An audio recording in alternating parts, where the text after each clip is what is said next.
Será que o Freud ainda faz sentido em 2025? Essa é uma pergunta central de Freud 2.0, um documentário que fala do nascimento e dos destinos da obra freudiana.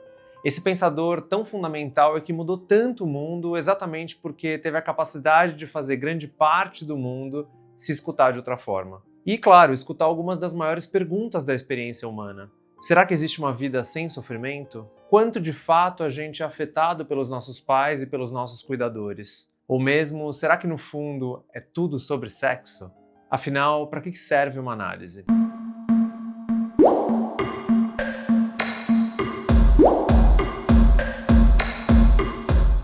O filme faz a gente pensar em como, afinal, a psicanálise nos provoca a expandir a nossa capacidade de pensar. E a história do próprio Freud mostra como a gente tem sim a capacidade de desenvolver formas mais criativas de suportar as rasteiras e as dores da vida. E não deixar que de nenhuma forma ou nenhuma forma de análise nos roube a fruição, nos roube a vida que pulsa em nós. Freud 2.0, Nascimento e Destino das Teorias que Mudaram o Mundo, é narrado pela Esther Freud, que é a bisneta do pai da psicanálise. É um documentário que vai contando como é que o Freud criou a psicanálise, quais alguns dos percalços que ele enfrentou e como ele inclusive foi perseguido. Conta inclusive como Freud foi verdadeiramente temido pelos nazistas. Se você não quer spoiler, pausa aqui o vídeo, vai lá na Aquarius agora assistir Freud 2.0 e depois volta aqui. Aliás, para quem não conhece, a Aquarius é um streaming de impacto positivo com uma curadoria muito cuidadosa de filmes, séries e documentários. Você pode baixar o app da Aquarius ou você pode assistir dentro do Prime Video. Eu vou deixar um link na legenda do post e também nos destaques Psi Selvagem. Logo de início, o filme já nos lembra de algumas ideias muito corajosas que o Freud estabeleceu. Primeiro, que a sexualidade está presente em nós desde a infância e que a dificuldade de elaborar esses impulsos segue com a gente ao longo de toda a nossa vida. Até porque a cultura tentou por muito tempo, e ainda tenta,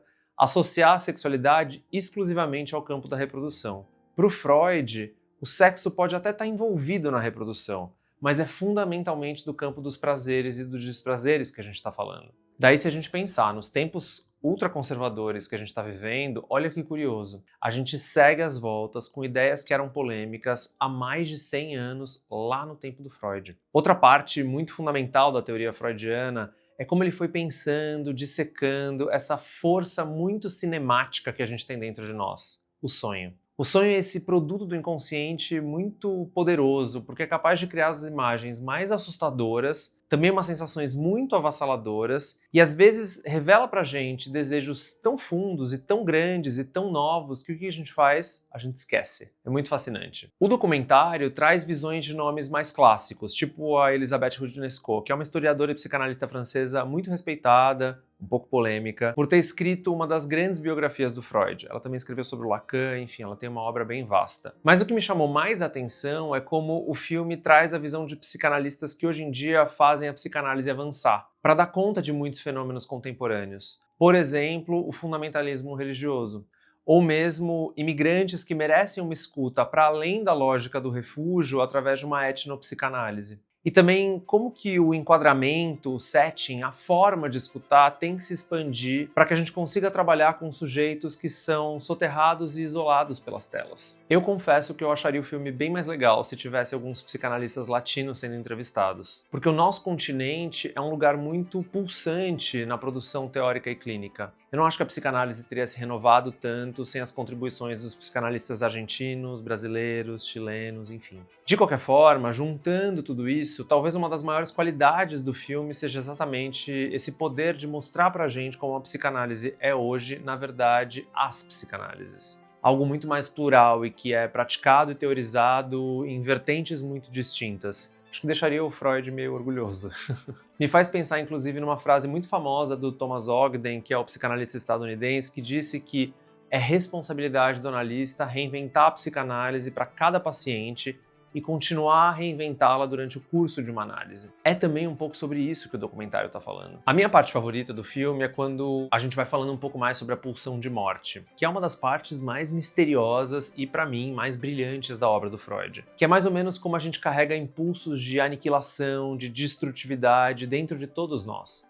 É aquela clássica batalha entre vida e morte, Eros e Thanatos, que é travada dentro da gente todo dia. E de como é que a gente faz para lidar com esses impulsos, para escutar, inclusive, esses impulsos e para até temer um pouco menos esses impulsos. Bom, no começo dessa análise eu perguntei se o Freud ainda fazia sentido em 2025 e é claro que eu sou muito enviesado para responder essa pergunta.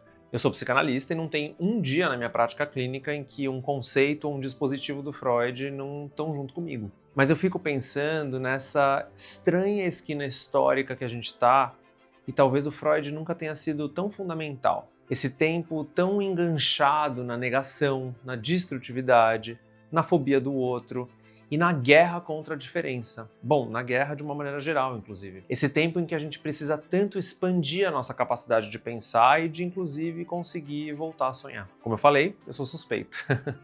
Mas o meu ponto é que Freud 2.0 é um belo filme introdutório para começar a estudar a psicanálise. Uma vez o Lacan, que é um dos maiores maestros que a psicanálise já teve, que ajudou a psicanálise a andar muito, na única conferência que ele fez na América Latina, ele disse o seguinte: se vocês querem, se lhes toca ser lacanianos, eu sou freudiano. É uma frase tão aberta, né, e tão enigmática, daquelas que só o Lacan seria capaz de produzir. Mas eu acho que ali ele estava nos lembrando de que só existiria uma psicanálise lacaniana por causa do Freud. E só existiria qualquer psicanálise por causa do Freud, que influenciou não só a psicanálise, mas muitas formas de escuta. E é uma obra que segue viva exatamente porque ela segue aberta. Porque a obra do seu Sigmund, até hoje, e principalmente hoje, continua convocando novos sentidos, dentro e fora de nós. Mas eu acho que a gente pode deixar por aqui. Seguir pensando e assistindo Freud 2.0, Nascimento e Destino das Teorias que Mudaram o Mundo, lá na Aquarius. Até mais.